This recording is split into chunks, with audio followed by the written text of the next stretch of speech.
यह सिर्फ कोई आम अप्रैल नहीं, भारत की धरती आज जैसे तड़प रही है मानो आसमान से अपनी सारी आग इसी जमीन पर उड़ेल दी हो।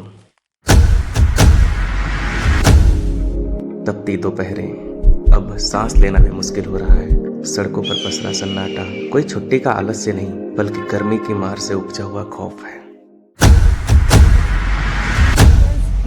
Temperatures that have surpassed 40 degrees Celsius. 68 deaths have been reported from the region. As a whole has reported around 100 deaths and Bihar has reported 14 deaths.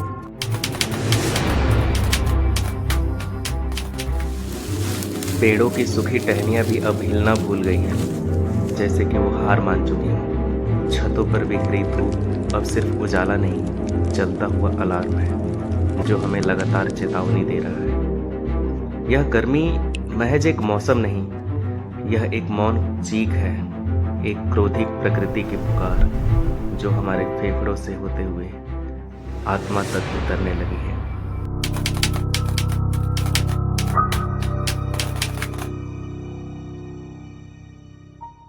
Heat wave अब सिर्फ गर्मी नहीं, एक खामोश कत्ल है। 2024 में भारत ने सबसे लंबी और जानलेवा हीट वेव का सामना किया। It's so hot that it's almost painful, and the same situation is prevailing across the country. It's very hard. I'm using my sunscreen, but still my skin is out. It's just sort of like I get headaches when I go out. Uttar Pradesh, Delhi, Bihar और राजस्थान सबसे अधिक प्रभावित रहे।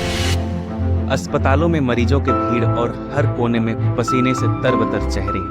तापमान के साथ बढ़ती है हवा में नमी, और यह नमी बनती है ह्यूमिड हीट जो हमारे शरीर को ठंडा होने ही नहीं देती। अब हालात ये है कि गर्मी हर दरवाजे पर दस्तक दे रही है, घरों में घुस रही है, नींदें छीन रही है। ये दस्तक सिर्फ असहजता नहीं लाती, ये जानलेवा भी है। तो सवाल सिर्फ ये नहीं कि हम गर्मी कितना सह सकते हैं, सवाल ये है कि कब तक। दोस्तों, सबसे पहले ये जानने की जरूरत है कि ये गर्मी आ कहां से रही। इसका जवाब एक वैज्ञानिक परिघटना में छिपा है जिसका नाम है एल नीनो। एल नीनो समुद्र के गर्म होने की वजह से उत्पन्न होता है। ये एक ऐसा वेदर पैटर्न है जो पूरे विश्व की गर्मी को बढ़ाता है। खासकर एशिया में इसके प्रभाव से गर्मी की लहरें तेज हो जाती हैं। इसके अलावा एटमॉस्फेयर में एक हाई प्रेशर जोन बनता है, तो गर्म हवा पृथ्वी के सतह पर फंसी रह जाती है और शरीर पर पड़ने वाली गर्मी को बढ़ा देती है। अच्छी बात यह है कि वैज्ञानिक इस पर शोध कर रहे हैं और हम इसके असर को समझने लगे हैं, लेकिन यह समझने में और नियंत्रित करने में काफी समय लगता है।